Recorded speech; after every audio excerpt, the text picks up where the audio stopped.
Hello friends, welcome back everyone, welcome to my channel. और आज मैं लेकर आया हूं, जैसा कि मैंने कहा था, हमारा जो अगला सब्जेक्ट होगा वो होगा पॉलिटी। ठीक फ्रेंड्स, तो पॉलिटी से रिलेटेड वीडियो है ये। और ये घटना चक्र की बुक से मैं आपको 1000 क्वेश्चन कराऊंगा पॉलिटी के, जो विभिन्न एग्जामों में कई बार पूछे गए हैं। ठीक फ्रेंड्स, तो पॉलिटी आज से हम स्टार्ट करेंगे। और इससे पहले मैंने कहा था कि मैं आपको टॉपिक वाइज पॉलिटी के MCQ प्रोवाइड कराऊँगा। ठीक फ्रेंड्स, वो वीडियो आने में थोड़ा टाइम है। ठीक फ्रेंड्स, उस पर अभी बैक एंड में वर्क चल रहा है। बट इससे पहले कि हम ये देख लेते हैं, क्योंकि RRB NTPC और हरियाणा CET HCS और UP लेखपाल और UP PCS का एग्ज़ाम लगा हुआ है। तो ये CET के ये पॉलिटी के वेरी मोस्ट इंपॉर्टेंट क्वेश्चन होंगे। ठीक फ्रेंड्स, इन सभी एग्ज़ाम के लिए।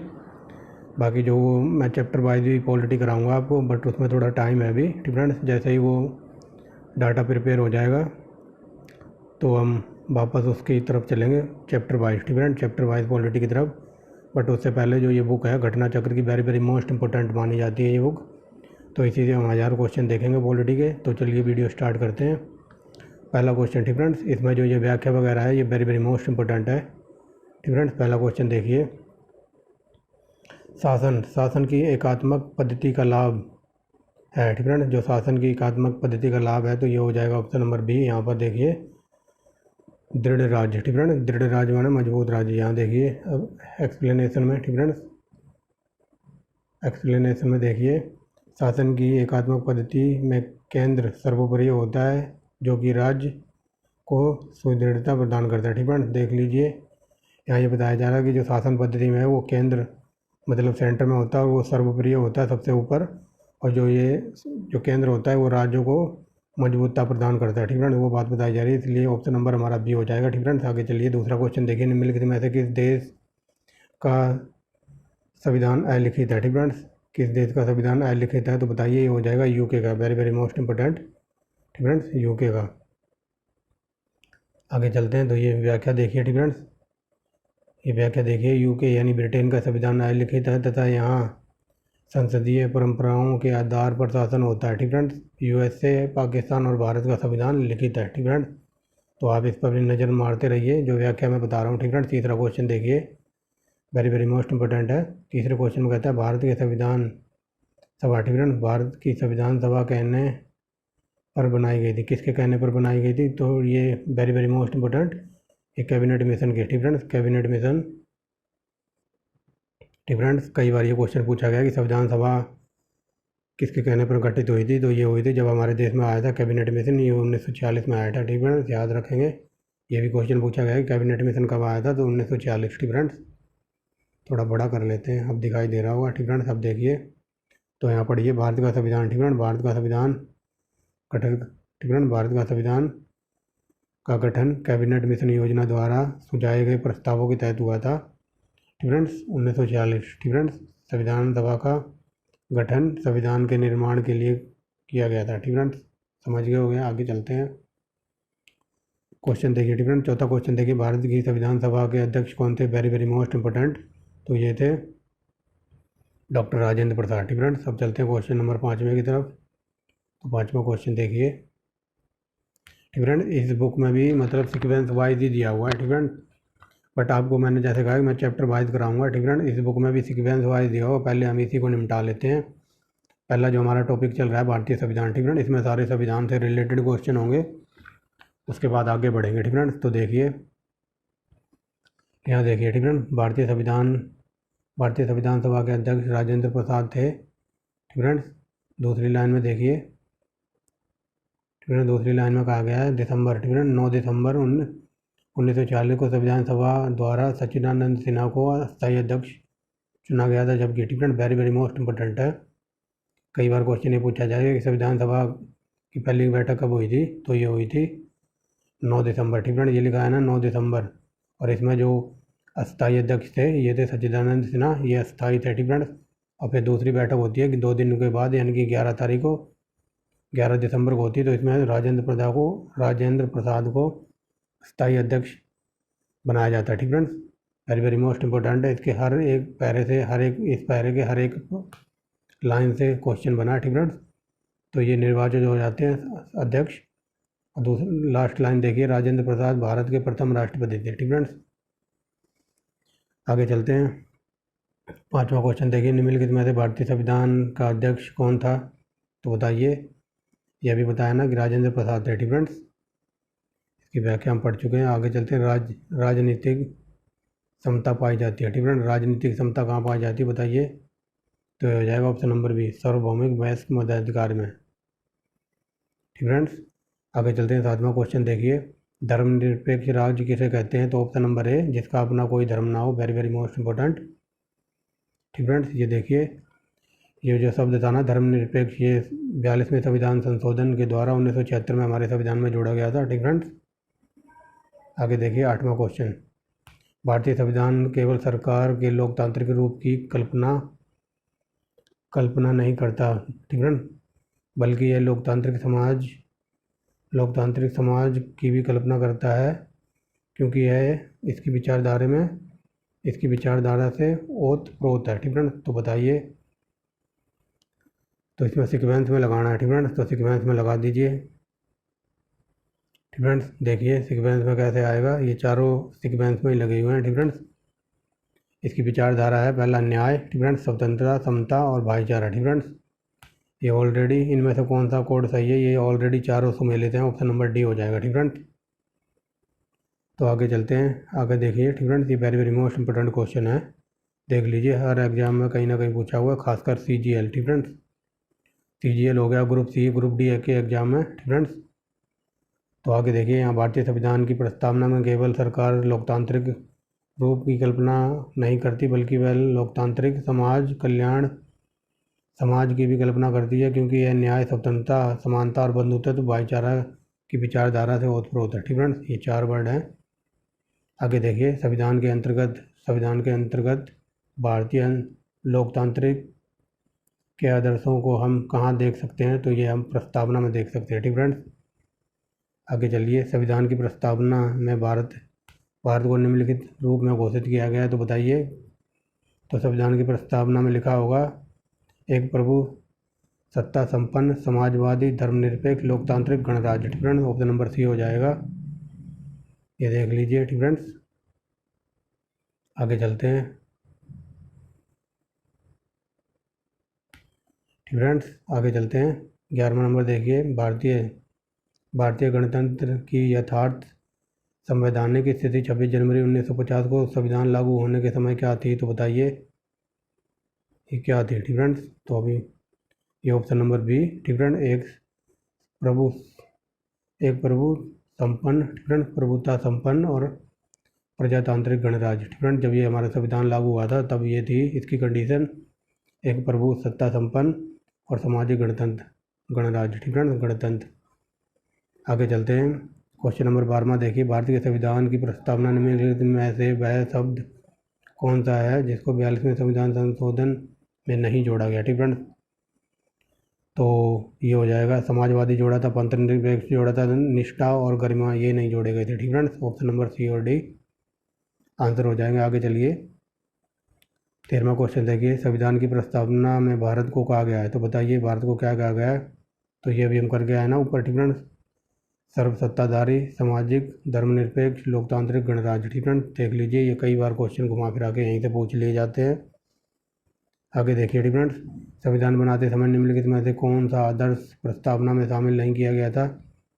तो ये समाजवादी। ठीक फ्रेंड्स, उस टाइम समता था, न्याय था, स्वतंत्रता था, लेकिन समाजवादी बाद में जोड़ा गया है। ठीक फ्रेंड्स, तो देख लीजिए, क्वेश्चन वही है लेकिन थोड़ा घुमा के पूछा हुआ है, ऑप्शन नंबर सी हो जाएगा। ठीक फ्रेंड्स, 15वां क्वेश्चन देखिए, भारतीय संविधान की प्रस्तावना निम्नलिखित में से किस अभिव्यक्ति का प्रयोग नहीं किया गया है? ठीक फ्रेंड्स, देख लीजिए, हमारे संविधान में ये संज्ञेय वर्ड, ठीक फ्रेंड, ये संज्ञेय वर्ड है, ये कहीं नहीं लिखा हुआ है। ठीक फ्रेंड, ये हजारों बार क्वेश्चन ये पूछा गया होगा कि संज्ञेय वर्ड हमारे संविधान में कहाँ लिखा हुआ है, तो ये कहीं नहीं लिखा हुआ है। ठीक फ्रेंड्स, इसका इंग्लिश में मतलब होता है फेडरल। ठीक फ्रेंड्स, संघीय सरकार कहाँ पे होती है? तो ये अमेरिका की है। ठीक फ्रेंड्स, ये देखिए पहली लाइन पढ़िए यहाँ से, भारतीय संविधान की प्रस्तावना में संज्ञेय शब्द का प्रयोग नहीं किया गया। ठीक फ्रेंड्स, अपितु जो अनुच्छेद बना ना उसके अंदर ये लिखा हुआ है भारत राज्यों का संघ होगा। ठीक फ्रेंड्स, संघ घोषित किया गया लेकिन संघीय नहीं। ठीक फ्रेंड्स, समझ गए होगे, ये बहुत ही दुखदाई वर्ड है, ये अमेरिका के संविधान से लिया है, ठीक है ना। अमेरिका के संविधान में यूज होता है संघीय, फेडरल।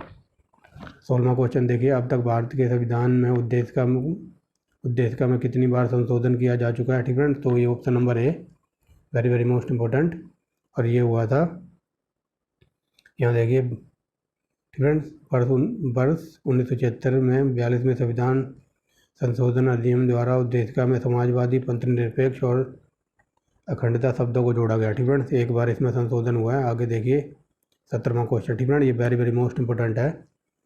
हमारे संविधान में प्रस्तावना का उल्लेख नहीं है, ठीक है। तो प्रस्तावना में ऑप्शन नंबर डी, वयस्क मताधिकार का उल्लेख नहीं है, ठीक है।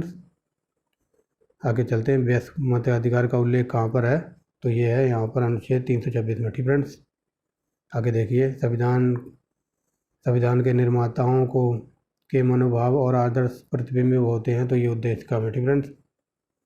ये संविधान के निर्माताओं के मनोभाव और आदर्श प्रतिबिंबित होते हैं, तो कहाँ, उद्देशिका में, ठीक है। तो ऑप्शन नंबर सी हो जाएगा। आगे चलिए,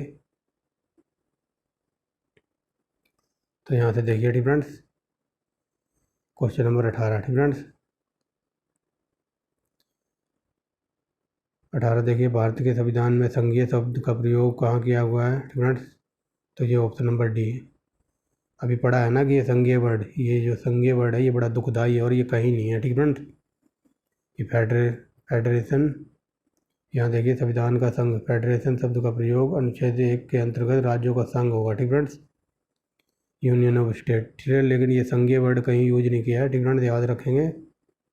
आगे चलते हैं, 20वां क्वेश्चन देखिए, संविधान में सम्मिलित, ठीक है, संविधान में सम्मिलित या संयोजित भारत का वर्णन निम्नलिखित में से किस रूप में किया गया है, तो ये हो जाएगा ऑप्शन नंबर सी, राज्यों तथा संघ राज्य क्षेत्रों का परिसंघ, ठीक है, ऑप्शन नंबर सी। आगे चलते हैं, 21वां नंबर देखिए, ठीक है। भारतीय संविधान के अनुच्छेद 1 के अंतर्गत घोषणा की गई कि इंडिया अर्थात भारत क्या होगा, ऑप्शन ए, राज्यों का संघ, ठीक है। देख लो, मैं फिर बता देता हूँ, ये संघ वर्ड यूज किया है, राज्यों का संघ, लेकिन संघीय ये वर्ड है ना, ये बड़ा दुखदाई है, ये कई बार पूछा जाता है, यही ऑप्शन रखे, तो ये हमारे संविधान में नहीं है, ये अमेरिका के संविधान में, ठीक है, याद रखना। 22वां देखिए, संविधान के अनुच्छेद 1 में भारत को क्या कहा गया है, ठीक है, तो ये हो जाएगा राज्यों का संघ, ठीक है। ये देखिए कितनी बार पूछा, देखो 1999, 2000, 2002 में, 2006 में, ठीक है, देख लो। आगे चलते हैं, शक्तियों का विभाजन और स्वतंत्र न्यायपालिका किसकी दो महत्वपूर्ण विशेषताएं हैं, तो ऑप्शन नंबर बी, सरकार का संघीय रूप, ठीक है, सरकार का संघीय स्वरूप। आगे चलते हैं, ठीक है। भारत में संघ राज्य क्षेत्रों की संख्या कितनी है, तो बताइए, ये हो जाएगा option number B, friends, friends B है। बट अब ये स्टेटमेंट चेंज हो गई है, फ्रेंड्स, अब इसमें जम्मू कश्मीर वगैरह भी शामिल हो गया है, फ्रेंड्स। आगे चलते हैं, अब 8 हो गई है, ठीक है, यहाँ 7 है ना, तो अब 8 हो गई है। आगे चलते हैं, समाजवादी चिंतक निम्नलिखित में से किस क्षेत्र में समानता के अधिकार को बढ़ाने की वकालत करते हैं, तो ये हो जाएगा ऑप्शन नंबर बी, आर्थिक क्षेत्र, ठीक है। जो ये समाजवादी चिंतक हैं, तो ये बढ़ाने की कोशिश कर रहे हैं आर्थिक क्षेत्र को, इसलिए ये वकालत करे जा रहे हैं, ठीक है। आगे चलते हैं, 25वां नंबर, 26वां देखिए, ठीक है। यहाँ देख लीजिए, समाजवादी चिंतक आर्थिक क्षेत्र में समानता अधिकार को बढ़ाने की वकालत करते हैं, ठीक है। आगे चलते हैं, 26वां नंबर देखिए, भारतीय संघ राज्य क्षेत्र और दैनिक प्रसार किसके द्वारा संचालित होता है, तो ये हो जाएगा उपराज्यपाल, ठीक है। आगे चलते हैं, यहाँ देखिए अनुच्छेद 200, ठीक है ना, अनुच्छेद 239 के तहत संघ राज्य क्षेत्रों का प्रशासन राष्ट्रपति द्वारा नियुक्त किए गए प्रशासक जैसे दिल्ली के कुछ और अन्य राज्य क्षेत्रों के उपराज्यपाल कहा जाता है, इसके माध्यम से किया जाता है, ठीक है। Very very most important question है, ये एग्जाम में डायरेक्ट ये पूछा जाता है। यहाँ से क्वेश्चन बनता है कि भारत के संविधान में कहाँ संघ और राज्य क्षेत्रों के प्रशासन का वर्णन है, तो वो अनुच्छेद 239 ए में, ठीक है, ए होगा या फिर का, ठीक है, याद रखना। भारत में संघ राज्यों के क्षेत्र का वर्णन, ठीक है, ये देखिए संघ राज्य क्षेत्रों का वर्णन, ये अनुच्छेद 239 ए में दिया हुआ है, ठीक है, वेरी वेरी मोस्ट इंपॉर्टेंट है। आगे चलते हैं, निम्नलिखित में से कौन सा राजनीतिक अधिकार नहीं है, तो बताइए, ऑप्शन नंबर बी, जीवन का अधिकार, ये कोई राजनीतिक अधिकार नहीं है, राजनीतिक अधिकार होता तो अब तक तो सभी A1 क्वालिटी के नेता बन गए होते हैं। ठीक फ्रेंड्स, आगे चलते हैं। ठीक फ्रेंड्स, ये देखिए जीवन का अधिकार अनुच्छेद 21 प्राण एवं दैहिक स्वतंत्रता संरक्षण के तहत मौलिक अधिकार है। ठीक फ्रेंड्स, ये कोई राजनीतिक अधिकार नहीं है। ठीक फ्रेंड्स, देख लीजिए यहाँ लिखा हुआ है ये कोई राजनीतिक अधिकार नहीं है। ठीक फ्रेंड्स,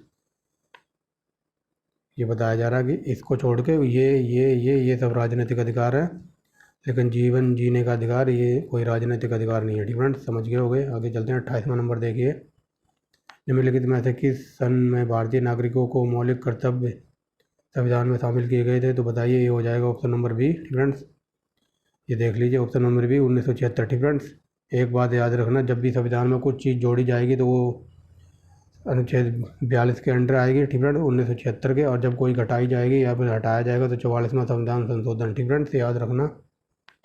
तो ये देख लीजिए। ठीक फ्रेंड्स, सरदार स्वर्ण सिंह की समिति की सिफारिश पर संविधान के 42वें संविधान संशोधन 1976 द्वारा, ठीक फ्रेंड्स, 1976 में संशोधन हुआ था और ये लागू हुई थी भारतीय संविधान में कि भाग 4A, ठीक फ्रेंड, भाग 4A या फिर कै, ठीक फ्रेंड, भाग 4A का कै या फिर ए अनुच्छेद 51A जोड़कर भारतीय नागरिकों को 10 मौलिक कर्तव्य शामिल किए गए थे। ठीक फ्रेंड्स, पहले 10 किए गए थे, लेकिन जिसकी संख्या 86वें संविधान संशोधन 2002 के तहत 11 हो गई है। मतलब 2002 में एक और जोड़ दिया था। अब मौलिक कर्तव्य पूछ ले कितने हैं, तो 11। ठीक फ्रेंड, आगे चलते हैं। भारतीय संविधान, ठीक फ्रेंड, भारतीय संविधान लागू हुआ था तो कब हुआ था? ये लॉलीपॉप क्वेश्चन है, बता दीजिए। ये हो जाएगा ऑप्शन नंबर सी। ठीक फ्रेंड्स, क्या कहते हैं, ऑप्शन नंबर ए। ठीक फ्रेंड, 26 जनवरी 1950 को। ठीक फ्रेंड, देख लीजिए, एक सेकेंड। ठीक फ्रेंड, देखिए संविधान 26 नवंबर 1949 को, मतलब इसको स्वीकृति वगैरह मिल गई थी, लेकिन अंगीकार किया गया था 26 जनवरी 1950 को, पूर्णतः लागू कर दिया गया था। ठीक फ्रेंड्स, आगे चलेंगे। भारतीय संविधान अपनाया गया था, तो ये देखिए दोबारा आ गया। ठीक फ्रेंड, ये देख ले, एक ही साल में 2 बार क्वेश्चन पूछा हुआ है। तो ये किया गया था ऑप्शन नंबर सी, भारतीय संविधान अपनाया गया था कब, मतलब बनकर तैयार हो गया था। ये क्वेश्चन ऐसे भी पूछा जाता कि कब बनकर तैयार हुआ था, तो 26 नवंबर 1949 को। ठीक फ्रेंड, और लागू कब हुआ था, तो 26 जनवरी 1950। ठीक फ्रेंड, अभी ऊपर वाले क्वेश्चन में देखा। आगे देखिए 31वां क्वेश्चन। ठीक फ्रेंड, हमारे संविधान के इतिहास में 26 नवंबर 1949 का दिन महत्वपूर्ण क्यों है? क्योंकि इस दिन हमारा संविधान अडॉप्ट किया गया था, या बनकर तैयार हो गया था, या स्वीकार कर लिया गया था, या अंगीकार कर लिया गया था। ठीक फ्रेंड, कुछ भी समझ लो आप, बट क्वेश्चन ऐसे ही घुमा फिरा के पूछा जाता है। ठीक फ्रेंड, कई जगह अंगीकार लिखा मिलता है, कई जगह इंग्लिश में अडॉप्ट लिखा मिलता है कि कब अपनाया गया था, और कई जगह ये लिखा मिलता है ऑप्शन में कि बनकर कब तैयार हुआ था। तो आंसर सेम ही रहेगा। ठीक फ्रेंड्स, आगे चलते हैं। 32वां देखिए, समग्र रूप में भारतीय संविधान लागू हुआ था, तो बताइए, ये हुआ था 26 जनवरी 1950 को। ठीक फ्रेंड्स, देख लीजिए 2013, 2008, 2012। ठीक फ्रेंड्स, और यही क्वेश्चन है जो रिपीट करते रहते हैं, इधर से उधर घूमते रहते हैं। ठीक फ्रेंड्स, तो ये हो गया। ये देख लीजिए, भारतीय संविधान 26 जनवरी 1949 को तो अंगीकार यानी कि बनकर तैयार हो गया था, और भारतीय संविधान 26 जनवरी 1950 को लागू हुआ था। ठीक फ्रेंड्स, समझ गए होंगे डिफरेंस क्या है। 33वां क्वेश्चन देखिए, भारतीय संविधान प्रारूपण पूरा हुआ। ठीक फ्रेंड्स, अभी देख लिए, यहाँ क्वेश्चन घुमा दिया है, यहाँ लिख दिया भारतीय संविधान का प्रारूपण यानी कि कब बनकर तैयार हुआ या पूरा हुआ, तो 26 जनवरी 1949। आंसर वही रहेगा। ठीक फ्रेंड्स, समझ जाओ। अब चलते हैं। जनमत संग्रह तथा उपक्रमण कराया जाता है। ठीक है, जनमत संग्रह तथा उपक्रमण कराया जाता है, तो ऑप्शन नंबर डी, स्विट्जरलैंड पर। ठीक है, जनमत संग्रह तथा उपकरण की प्रक्रिया स्विट्जरलैंड से कराई जाती है। ठीक फ्रेंड्स, याद रखना, जनमत संग्रह और उपकरण कहाँ से लिया है? स्विट्जरलैंड। ठीक फ्रेंड्स, आगे चलते हैं। क्या कहते हैं, भारत में वैध प्रभुसत्ता निहित है। ठीक फ्रेंड्स, तो संविधान में। ठीक फ्रेंड्स, भारत में वैध सत्ता निहित है, तो प्रभुता संविधान में। ठीक फ्रेंड्स, 36वां नंबर देखिए, यूएसए में राष्ट्रपति द्वारा की गई सभी नियुक्तियां तथा उसके द्वारा हस्ताक्षरित सभी संधियों का अनुसमर्थन वहाँ की सीनेट द्वारा किया जाता है। निम्नलिखित में से यह क्या निर्देश करता है? तो ऑप्शन नंबर बी, नियंत्रण एवं संतुलन का सिद्धांत। ठीक friends, very very most important है। ठीक फ्रेंड्स, कई बार ये क्वेश्चन पूछा जाता है कि अमेरिका की संसद को क्या कहा जाता है? जैसे अपने देश में तो संसद कहा जाता है पार्लियामेंट। ठीक फ्रेंड्स, और अमेरिका में कहते हैं सीनेट। ठीक फ्रेंड्स, इस वर्ड को याद रखना, सीनेट। अमेरिका की संसद का नाम है सीनेट। फ्रेंड्स, इन सब की वीडियो आपको प्लेलिस्ट में मिल जाएगी कि कौन से देश में संसद को क्या कहा जाता है। ठीक फ्रेंड्स, आगे चलते हैं। 37वां नंबर देखिए, भारत की संविधान सभा का संवैधानिक सलाहकार कौन था? Very very most important. ठीक फ्रेंड्स, सलाहकार पूछा है, यानी कि राव। ठीक फ्रेंड्स, राय कौन देगा? BN राव। ठीक फ्रेंड्स, सर BN राव ये संवैधानिक सलाहकार थे। वेरी वेरी मोस्ट इम्पोर्टेंट है। ठीक फ्रेंड्स, देख लीजिए व्याख्या। यहाँ देखिए, संविधान की प्रथम बैठक हुई थी 1946 को, 9 दिसंबर को। ठीक फ्रेंड्स, और इसके अध्यक्ष वगैरह हम पढ़ चुके हैं। पहले अस्थायी अध्यक्ष थे ये सच्चिदानंद सिन्हा, फिर 11 दिसंबर को राजेंद्र प्रसाद को बनाया गया था। ठीक फ्रेंड्स, और समय BN राव संवैधानिक सलाहकार नियुक्त हुए थे। ठीक friends, very very most important है। आगे चलते हैं। संविधान में संघीय प्रणाली इस अधिनियम के अंतर्गत स्थापित की गई थी, तो बताइए, ये हो जाएगा ऑप्शन नंबर बी। भारत सरकार का अधिनियम था 1935 का। ठीक फ्रेंड्स, आगे चलते हैं। 39वां नंबर देखिए, भारत की संविधान सभा गठित करने का आधार क्या था? तो अभी बताया ना, 1946 का कैबिनेट मिशन योजना आई थी। ठीक फ्रेंड्स, ये हो गया है। आगे चलते हैं, देख लीजिए, अभी तक हमारा संविधान ही चल रहा है, 40 क्वेश्चन हो गए हैं। ठीक फ्रेंड्स, भारतीय संविधान की रचना निम्नलिखित में से किसने सर्वाधिक गंभीर प्रभाव छोड़ा था? ठीक फ्रेंड्स, भारत के जो संविधान बना था तो उस पर सबसे ज़्यादा प्रभाव किसका था? तो ऑप्शन नंबर डी, जो भारत सरकार अधिनियम था 1935 का। ठीक फ्रेंड्स, आगे देखिए। ठीक फ्रेंड्स, जो कि हमारा संविधान बना था ना, जो जो संविधान सभा बनी थी, जो संविधान बनकर तैयार हुआ था, तो उसमें सबसे ज़्यादा चीज़ें यहाँ से भारत सरकार अधिनियम से उठाई गई थी। ठीक फ्रेंड्स, इसलिए सबसे ज़्यादा महत्व इसका था। आगे चलिए, 41वां नंबर देखिए, भारतीय संविधान सभा में संघीय शक्ति समिति के अध्यक्ष कौन थे? तो एक वर्ड याद रखना, ये जहाँ भी वर्ड आएगा ना, संघ। ठीक फ्रेंड्स, संघ या संघीय, तो इसका जहाँ भी ये संघ वगैरह वर्ड वगैरह आएगा ना, ये संघीय लिखा हुआ है, तो संघीय जहाँ भी होगा वहाँ सरदार क्या कहते हैं, पंडित जवाहरलाल नेहरू होंगे जरूर। ठीक फ्रेंड्स, याद रखना इस वर्ड को। ठीक फ्रेंड्स, ये देख लीजिए, संघीय समिति। फ्रेंड्स, संघीय समिति तथा राज्य समिति के अध्यक्ष थे कौन? जवाहरलाल नेहरू। ठीक फ्रेंड्स, आगे चलते हैं। निम्नलिखित में से किस देश के लोग संविधान का संशोधन करने में भाग लेते हैं? तो ऑप्शन नंबर सी, स्विट्जरलैंड। ठीक फ्रेंड्स, जब भी संविधान में संशोधन वगैरह होता है तो वहाँ के लोग भी उसमें भाग लेते हैं। आगे चलते हैं। ठीक फ्रेंड्स, स्वतंत्रता प्राप्ति के बाद भारत सरकार ने निजाम के हैदराबाद राज्य को निम्नलिखित में से किस कार्रवाई द्वारा अधिकार में लिया था? ठीक फ्रेंड्स, तो ये हुआ था सैनिक कार्रवाई। ठीक फ्रेंड्स, ऑप्शन नंबर बी, सैनिक कार्रवाई। ठीक फ्रेंड्स, आगे चलते हैं। ठीक फ्रेंड्स, ये देखिए, स्वतंत्रता प्राप्ति के बाद भारत सरकार द्वारा निजाम के हैदराबाद को सैन्य कार्रवाई के जरिए मतलब भारत में मिलाया गया था। ठीक फ्रेंड्स, अब ये बता दूं थोड़ा डिटेल में। ठीक फ्रेंड्स, क्योंकि जब हमारा संविधान बना था तो उस समय कुछ रियासतें थी। ठीक फ्रेंड्स, कुछ राजा थे, वो अपने अपने क्षेत्र के राजा थे। मान लो कोई हैदराबाद का राजा है, कोई पंजाब का राजा है, कोई राजस्थान का राजा है। ठीक फ्रेंड्स, तो वो उन सब राजाओं को अपने वो सोच रहे थे कि हम इनके संविधान में मतलब इनके साथ शामिल नहीं होंगे, हमारा अपना ही रजवाड़ा रहेगा, अपना ही ठाट बाट करेंगे, हमारी खुद की चलेगी, क्योंकि हम ही राजा हैं, हम ही मंत्री हैं। ठीक फ्रेंड्स, तो ऐसी कुछ कंडीशन थी। तो इन जो देसी रियासतें वगैरह थी, राजा वगैरह, तो इन सबको अपने संविधान के अंडर हर एक कार्रवाई के द्वारा मिलाया गया था। ठीक फ्रेंड्स, क्योंकि ये अपनी चला रहे थे कि हम तुम्हारे साथ शामिल नहीं होंगे। ठीक फ्रेंड्स, हम तुम्हारा हुक्म नहीं मानेंगे, ना तुम्हारे राज्य में शामिल होंगे, हम खुद राजा हैं, हमारा अलग ही राज रहेगा, हमारे अलग ठाट बाट हैं। तो जो पहला जो हमारे संविधान में मिलाया गया था, मतलब पहला जो क्या कहते हैं, रजवाड़ा मिलाया गया था, राजशाही, तो वो मिलाया गया था हैदराबाद को। और ये सैन्य कार्रवाई मतलब पुलिस कार्रवाई के द्वारा मिलाया गया था कि लाठी डंडे चलेंगे तब तो मानोगे। ठीक फ्रेंड्स, तब इन्होंने अपनी राजगद्दी वगैरह छोड़ी, तब इन्होंने हमारे संविधान को अडोप्ट किया था 1948 में। ठीक फ्रेंड्स, याद रखना। ठीक फ्रेंड्स, आगे चलते हैं। निम्नलिखित में से देश का सबसे बड़ा कानून कौन सा है? तो बताइए, हो जाएगा ऑप्शन नंबर बी, भारतीय संविधान। ठीक फ्रेंड्स, आगे चलते हैं। मंत्रिमंडल पद्धति तथा सामूहिक जिम्मेदारी निम्नलिखित में से किस देश की देन है? तो ऑप्शन नंबर डी, ब्रिटेन। ठीक फ्रेंड्स, ये मंत्रिमंडल और सामूहिक जिम्मेदारी वगैरह ये हमने ली है इंग्लैंड से। ठीक फ्रेंड्स, आगे चलते हैं। निम्नलिखित में से ठीक फ्रेंड निम्नलिखित में से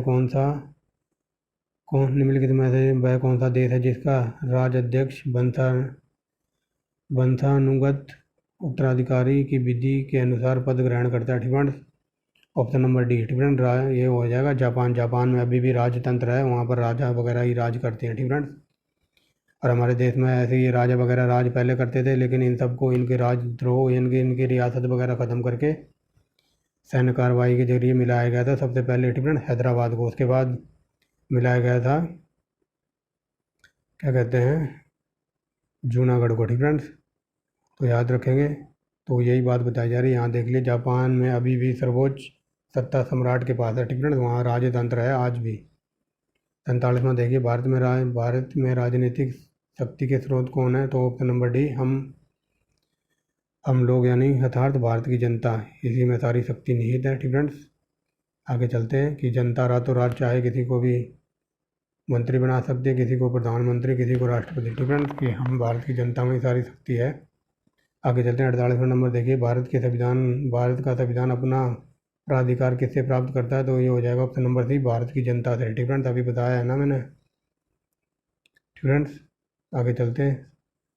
संघीय सरकार के प्रशासन का एक गंभीर दोष क्या है? ऑप्शन नंबर ए, भ्रष्टता का खतरा। ठीक फ्रेंड्स, संघीय सरकार का एक दोष क्या है कि राज्य वगैरह अलग होने का खतरा होता है, भ्रष्टता का खतरा। ठीक फ्रेंड्स, यानी कि अलग होने का खतरा।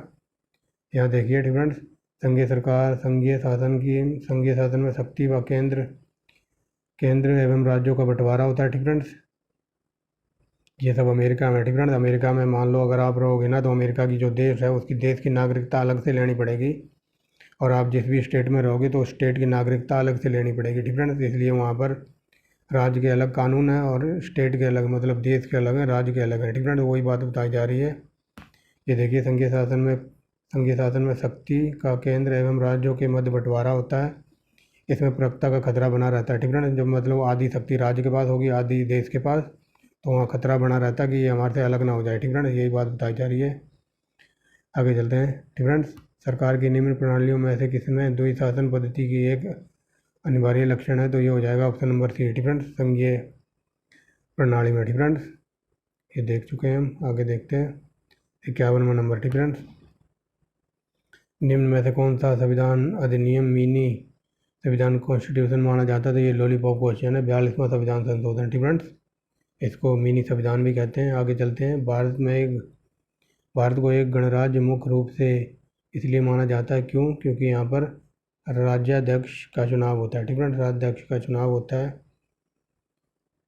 ठीक फ्रेंड्स, ये देख लीजिए, भारत एक गणराज्य इसलिए माना जाता है क्योंकि यहाँ राज्याध्यक्ष का चुनाव होता है। भारत में राज्याध्यक्ष का पद वंशानुगत नहीं है। ठीक फ्रेंड्स, बल्कि वह जनता द्वारा चुने जाते हैं। ठीक फ्रेंड्स, समझ गए होंगे ये। आगे चलते हैं। भारतीय गणराज्य में वास्तविक कार्रवाई प्राधिकार निम्नलिखित में से किसके पास होता है? तो ऑप्शन नंबर ए, प्रधानमंत्री। ठीक फ्रेंड्स,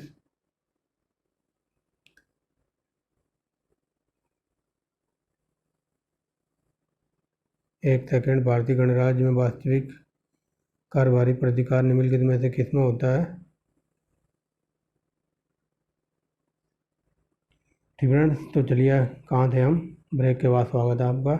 ठीक फ्रेंड्स, यहाँ ये पूछा है वास्तविक कार्यकारी प्राधिकार किसका होता है? ठीक फ्रेंड्स, मान लो मतलब ये पूछा जा रहा है कि वास्तविक जो कार्यकारी जो सरकार वगैरह चलाता है ना, तो वो चलाता है, ऑप्शन नंबर ए हो जाएगा यहाँ, प्रधानमंत्री। ठीक फ्रेंड्स, और ये पूछ ले कि कार्यकारी शक्ति किसके पास होती है? तो कार्यकारी शक्ति होती है राष्ट्रपति के पास। ठीक फ्रेंड्स, तो वो आंसर बदल जाएगा। ठीक फ्रेंड्स, यहाँ देख लीजिए, संविधान के अनुच्छेद 53(1) के अनुसार संघ की कार्यपालिका की शक्ति। ठीक फ्रेंड्स, ये देखिए, जो संघ की कार्यपालिका की शक्ति है वो राष्ट्रपति में निहित होगी। ठीक फ्रेंड्स, परंतु यहाँ देखिए, परंतु वास्तविक कार्यकारी प्राधिकार प्रधानमंत्री सहित मंत्रिपरिषद को प्राप्त रहता है। ठीक फ्रेंड्स, और देखिए, अनुच्छेद 74 के ए में या फिर 1 में के अनुसार राष्ट्रपति अपनी शक्तियों का प्रयोग मंत्रिपरिषद की सलाह से करेगा। ठीक फ्रेंड्स, समझ गए होंगे, यहाँ पूछा है। ठीक फ्रेंड्स, इस वर्ड को याद रखना, वास्तविक कार्यकारी। ठीक फ्रेंड्स, वास्तविक कार्यकारी तो प्रधानमंत्री होता है, लेकिन अगर ये पूछ ले कि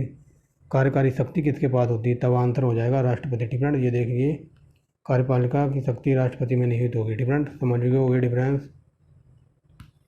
आगे चलते हैं। भारतीय संविधान की प्रारूपण समिति के अध्यक्ष कौन थे?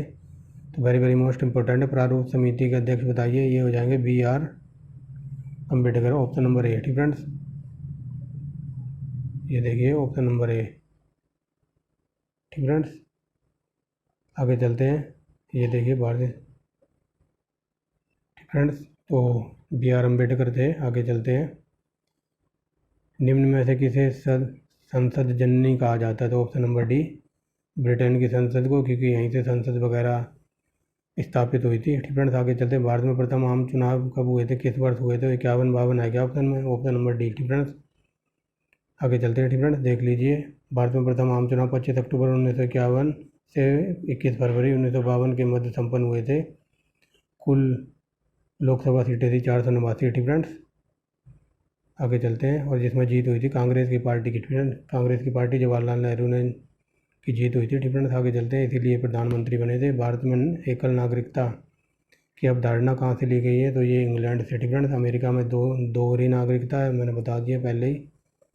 ठीक फ्रेंड्स, ये देखिए दोहरी नागरिकता, तो ये हो जाएगा ऑप्शन नंबर बी, संघीय सरकार। ठीक फ्रेंड्स, दोहरी नागरिकता निम्न में से किसकी विशेषता? तो ये संघीय सरकार की।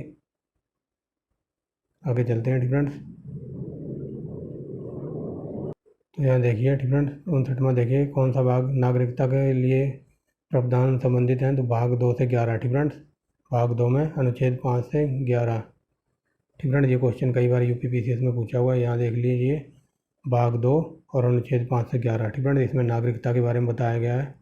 आगे चलते हैं। भारतीय संघवाद निकट है। ठीक फ्रेंड्स, संघवाद कहाँ से लिया गया है? तो ये कनाडा से। ठीक फ्रेंड्स, ये संघ। ठीक फ्रेंड्स, ये देखिए कनाडा की संघीय प्रणाली को अपनाया गया है। ठीक फ्रेंड्स, भारत के संविधान सभा ने अमेरिका और स्विट्जरलैंड जैसी संघीय प्रणाली को ना अपनाकर। ठीक फ्रेंड्स, अमेरिका और स्विट्जरलैंड की संघीय प्रणाली को ना अपनाकर कनाडा से संघीय प्रणाली अपनाई है। ठीक फ्रेंड्स, यानी कि ली है, कई बार एग्जाम में पूछा है। आगे चलिए। भारतीय संविधान ने भारतीय महासंघ की योजना किसके संविधान से ली है? तो ऑप्शन नंबर डी, वही घुमा के थोड़ा पूछा है। महासंघ यानी कि कनाडा से ली है। ठीक फ्रेंड्स, आगे चलते हैं। भारतीय संविधान ने सुदृढ़ केंद्र के साथ संघीय प्रणाली। ठीक फ्रेंड्स, तो वही है संघीय प्रणाली यानी कि कनाडा। ठीक फ्रेंड्स, देख लीजिए घुमा घुमा के क्वेश्चन पूछ रहा है, बट हमें हर तरीके से तैयार रहना है। ठीक फ्रेंड्स, 63वां देखिए। भारत के संविधान का निर्माता, क्या बोल रहा हूँ, निर्माता किसे माना जाता है? तो ये माना जाता है ऑप्शन नंबर बी। ठीक फ्रेंड्स, बी आर अम्बेडकर को। ठीक फ्रेंड्स, यहाँ देख लीजिए बी है, भारतीय संविधान का निर्माता बी आर अम्बेडकर को माना जाता है। ठीक फ्रेंड्स, 368। ठीक फ्रेंड्स, 368 में ये है कि, चलिए पूरा ही पढ़ते हैं। भारतीय संविधान के आधारभूत अभिलक्षण में कौन से हैं जिन्हें अनुच्छेद 368 के अंतर्गत संशोधित नहीं किया जा सकता? ठीक फ्रेंड्स, तो ये देखिए प्रभुसत्ता, भूभागीय अखंडता, संघीय प्रणाली, नागरिक समीक्षा और शासन और संसदीय प्रणाली। ठीक फ्रेंड्स, इस पर संविधान संशोधन नहीं हो सकता। ठीक फ्रेंड्स, समझ लेना। ठीक फ्रेंड्स, इसकी व्याख्या पढ़ते हैं। देखिए भारतीय संविधान के आधारभूत लक्षणों, एक सेकेंड, आधारभूत लक्षणों में संप्रभुता, भूभागीय अखंडता, संघीय प्रणाली, न्यायिक समीक्षा, शासन की संसदीय प्रणाली आदि शामिल हैं। अनुच्छेद 368 के अधीन संशोधित नहीं किया जा सकते। ठीक फ्रेंड्स, और ऐसा कहा गया था बॉम्बई केस। ठीक फ्रेंड्स, बॉम्बई केस उच्च न्यायालय ने इन्हें संविधान के आधारभूत लक्षणों में शामिल किया है। ठीक फ्रेंड्स, मतलब जो ये है ना, ये जो बताए गए हैं, ठीक फ्रेंड्स, इनके ऊपर संविधान में संशोधन नहीं हो सकता। ठीक फ्रेंड्स, आगे चलते हैं। 65वां नंबर देखिए। निम्नलिखित में से यूएसए के संविधान की विशेषताएं कौन सी हैं जो हमारे संविधान के निर्माताओं ने ग्रहण की है? ठीक फ्रेंड्स, ये क्वेश्चन पूछने की कोशिश कर रहा है कि अमेरिका के संविधान की ऐसी कौन सी विशेषताएं जो हमारे संविधान में भी हैं? तो ये हो जाएगा उपरोक्त सभी।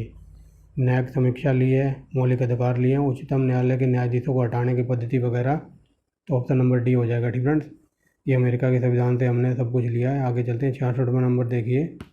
हमारे संविधान में न्यायिक समीक्षा की धारणा किस देश से ली गई है? ठीक फ्रेंड्स, तो अभी बताया ना यूएसए से, तो ऑप्शन नंबर बी। ठीक फ्रेंड्स, न्यायिक वगैरह की समीक्षा का अधिकार यूएसए से लिया गया। ठीक फ्रेंड्स, देख लीजिए। आगे चलिए। विश्व का सबसे बड़ा संविधान अपना ही है भारत का। ठीक फ्रेंड्स,